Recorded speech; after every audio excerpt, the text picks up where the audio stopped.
Please learn from me and never, ever, ever do this in your life. Hi everyone, I hope you're all doing okay. Obviously, the majority of us are cooped up in our homes, and I don't really have any new finance updates or anything like that to give you. So I figured I would tell you my story of the worst financial decision I have made in my life. It is not my debt. It is not my car. It is not the typical mistakes that people make financially. Of course, I took out more than I needed to. I didn't start investing earlier, but this is way worse in my opinion. And those, my debt and other things like that, I don't look at as a mistake per se. That's just what happened. That was the decision I made then. But this mistake was truly a learning experience. I have actually mentioned this a couple of times in my videos, or if you've paid attention, you probably would have caught me saying it. I haven't talked about it in depth because there were a lot of legal issues around it. Not me talking about it, but just I wanted the legal side of it to be done before I actually spoke about it on a public platform. And this goes back to 2015. Well, I guess 2017, but the mistake occurred in 2015. So if you have no clue what I'm talking about, I co-signed on a car. And this was 2015. Like I said, I was young and naive. And unfortunately, I made the decision to co-sign on my significant other at the time. I decided to co-sign on his car. That bit me in the ass a couple of years later. So at the time, I had been in a relationship with this person for going on 4 years. I thought it was an okay decision. I thought I was helping him out. I thought I could trust him. And everything was fine for the first couple of years. We were still together. This was a long-term relationship, and I thought I would be with this person. Basically, I didn't think I would regret that decision. I wasn't really thinking anything through, and I think there was some hesitation. I don't really remember, but I know that I obviously allowed for it, and I signed on the dotted line. And so I'm not going to get into the detail of anything, but that was in 2015, and basically in 2017, we had a really bad breakup, like the worst possible breakup you could imagine. And so that was that. I really wanted the car out of my name immediately, like 2 or 3 days after the whole situation. We went to the dealership. I had to beg for him to go to the dealership so that I could try to get this out of my name. It didn't work because his credit score was so low that they could not refinance in his name alone. And obviously I had my own car. I didn't want to take on this car or refinance it in my own name. And also he would have to consent to that, which was not going to happen. And so he basically promised he would keep making the payments, blah, blah, blah. And all was okay for a couple of months. And then that all happened in March of 2017. And then June, July, payments started coming in late. So he started making late payments on this car. Past 30 days, for 3 months in a row, he paid late on the car past 30 days. And so if you don't know, if you go past 30 days, it will hit your credit. So typically what happens if you pay late on a car loan, even if it's 10, 15, 29 days, you will have a fee, a late fee, but it wouldn't hit your credit. And so at the time, I was really struggling financially. I was straight out of grad school and I was still looking for my, career. And so I was not able to make those payments either. I was barely staying afloat myself financially. This literally was destroying my credit. It dropped it, I don't know, probably over 100 points or 75 points. I can't remember. But there was nothing that I could do in that situation except take legal action, because even if I was saying you need to pay the car, he wasn't doing it. He would come up with this and that and whatever. So that was not happening. So I hired an attorney and decided to take him to court. And so if you haven't been involved with anything related to legal issues, then you know that that is not a quick procedure. So first of all, you have to file the claim with the court, and then months later, the court will send out documentation to the both of us, or a sheriff will go to him and serve him with that he is being taken to court. And this took, I think I initially submitted the claim to the court in August, and he didn't get anything until November, and then we went to court in December. And so what happened in December was a consent judgment was signed, which basically said he had to pay me the minimum payment of the car every single month. He had to send that to my bank account, and then I paid the car. And then in that consent judgment, it said that he had to pay by a specific date as well. And if it went past that date, then I could take more legal action, whatever. And from my understanding, this legal action meant that I would get to take the car. So everything was good. That was December 2017. 2018 was fine. He paid everything on time by the time he was supposed to, because that's what we went to court for. 2019, the bulk of it was good until we hit July. And in July, I received a payment that was 26 days late. And so I took action. And that action actually ended up being wage garnishment. Now, mind you, I was able to see that this person was not being financially responsible in general. I was able to find things that showed they were taking a trip to Vegas, for example, and spending money there. So it's at the same time that they couldn't pay the car. And the car note was only $298. So yes, I was able to pay at that point, but that wasn't part of the agreement. So this was 20 something plus days late. So in August, I filed for the garnishment because that was the next step. And it went into place shortly thereafter. And I didn't receive the first pay from that until November. So for several months, because his wages were being garnished, he was not making payments on the car because his payments were being garnished. And I had to make payments on the car and just wait for the money to come to me.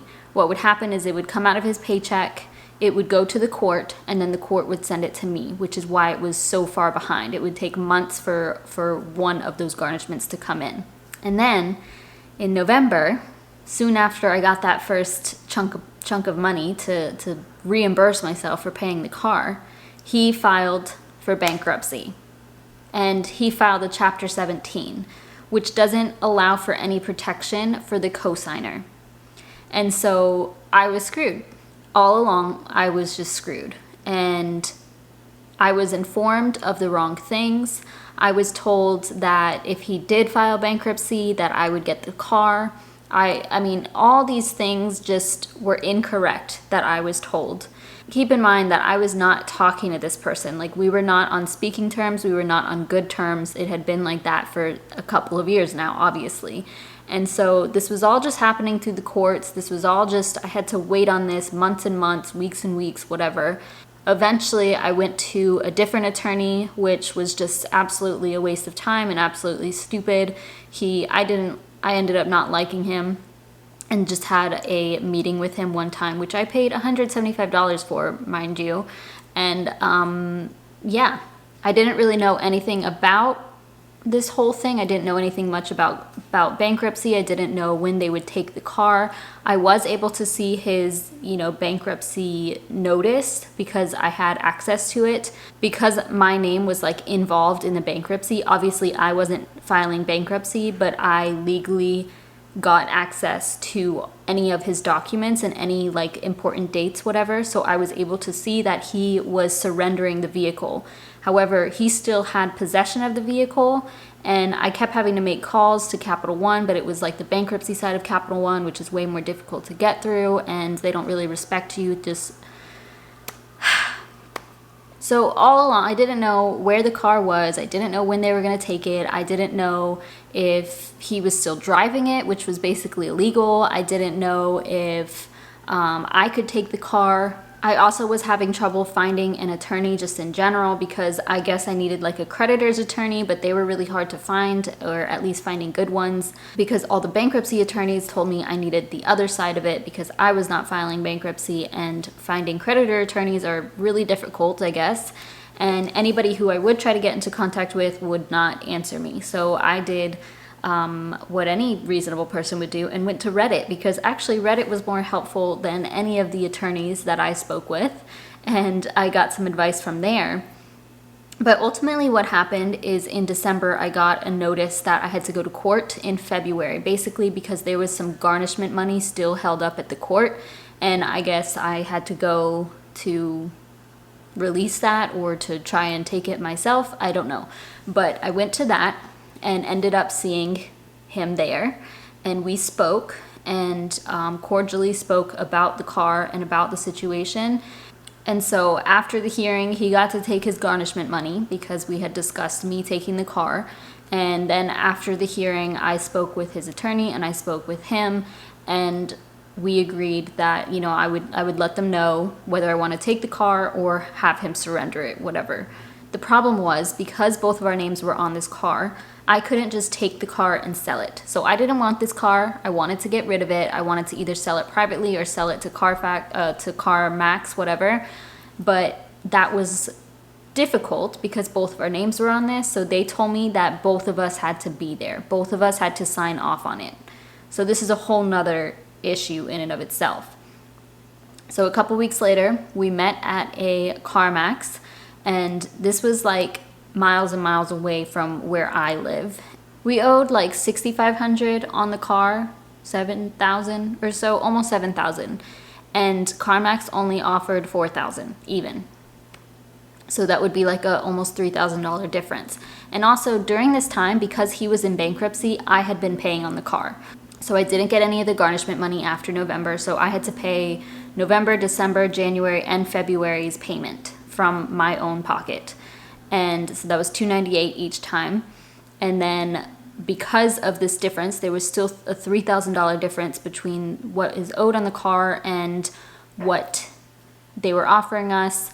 That would fall on me because he's in bankruptcy, and that was it. They also don't allow you to use a credit card. You have to pay with a debit card.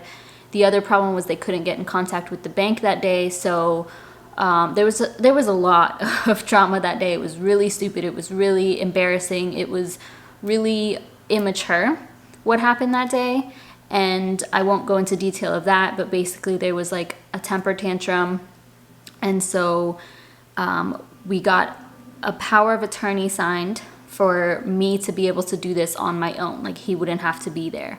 However, this CarMax did not scan his ID.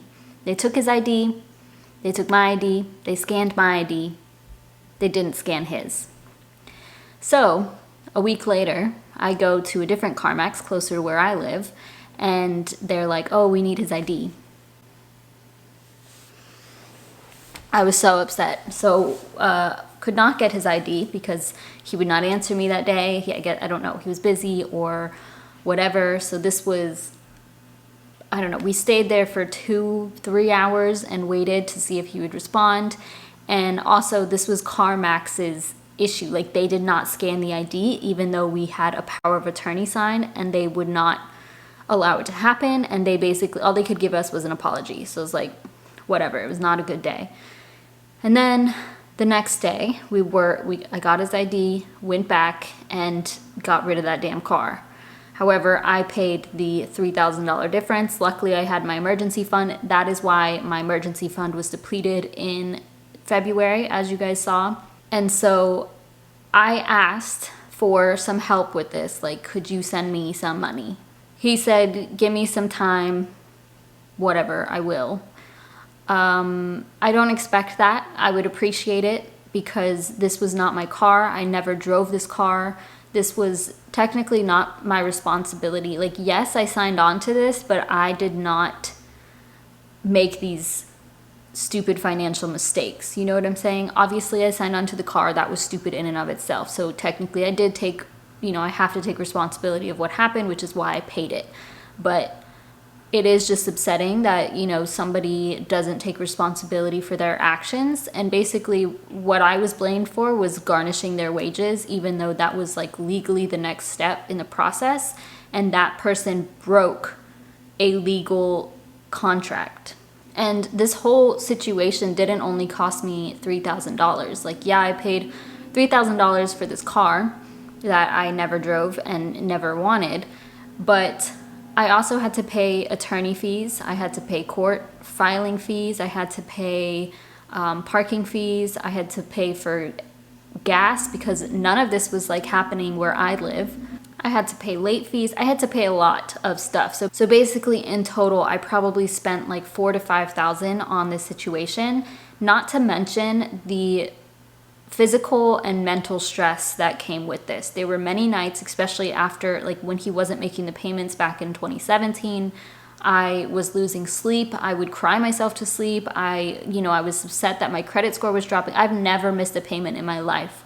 And so those 4 hits are still on my credit score. And luckily my credit score is back up and even higher than it was, but those derogatory marks are still on there. And so they'll be on there for another 4 or 5 years. And that's just like really frustrating to me. I have tried to get them off, but they have not done it. So I'll probably try again over this next year. I don't know, but they did not remove them before when I did ask, when I sent a letter to them. This has been a huge stress in my life. And when I swiped to pay for the car, I feel like crying right now. I immediately started crying. Like, I swiped my card and just bawled. And I filmed myself. I don't know if I'll put it in this video. I filmed myself driving home, or like once I got home. I cannot express this feeling of freedom right now. Like,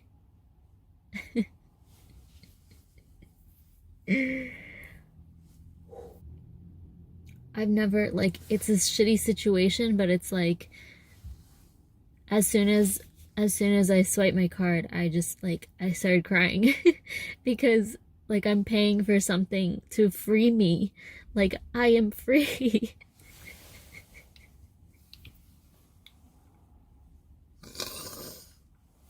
I know this is like,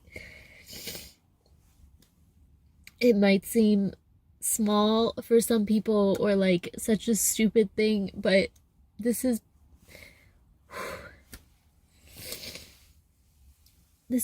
been in my life, just hovering for 3 fucking years. Just there, constantly. I've lost how many hours of sleep, I've lost how much money, I've lost how much of my time, and it's done. It's done.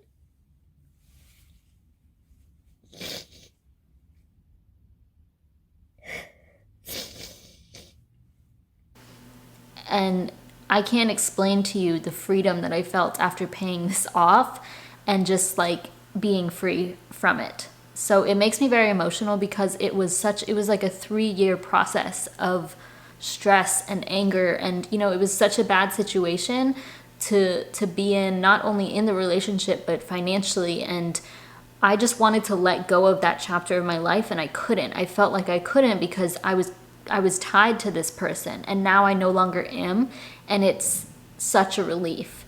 But if anything, please do not ever co-sign on a car. Even if it's your husband or your wife or even your child. Like, unless you are okay with making those payments yourself, worst comes to worst, then do not co-sign. It is not worth it. It is so stressful. You don't know what financial situation somebody will be in a couple years. You don't know who that person will be in a couple of years. Like, honestly, you never know. And I am never, ever gonna co-sign on anything again. I don't care. Like, it will be in my name or it will be in that person's name, and I will give them money because it's not worth it. My case was probably more unique than other people's because there was so much involved in this. There was, I thought I was taking all the right steps, taking all the right action to protect myself in this situation. But unfortunately, when you're working with attorneys that are I guess, not well educated on this, or they are just not a good attorney, then this is what happens. Like, you're told the wrong things and you make the wrong decisions. And I'm not saying that any of the decisions I made were wrong, because I think they were right. However, unfortunately, the system is set up to help the person on the other side. And that made me more frustrated too. Like, I just felt failed by everybody. I felt failed by him. I felt failed by the court. I felt failed by the bank. I felt failed by the attorneys, and it was just the worst headache of my life. And the best thing I can pull from this is a lesson, you know, and that's it. Yeah, I just am looking at this money as like a donation, as if I had to like pay an extra credit card or whatever. Like, it's off my hands now. I don't care. I didn't do anything wrong in this situation, and so I can live with that. And so the other side of it, you know, if you are okay with being someone who screws somebody else up, then that's on you. You know, that's it at the end of the day. So that is my warning to you. Hopefully nobody ever co-signs a car. If you're considering that, or if you're watching this and it comes up in your future, please think of me. Please think back to this video and rewatch it again if you need to, because it is not worth it. But that is my story. I hope you guys are all doing okay, and hopefully that makes you feel a little bit better about your financial situation if you happen to have any issues right now. But please give this video a thumbs up, subscribe if you haven't already, and I'll see you in my next video. Bye guys.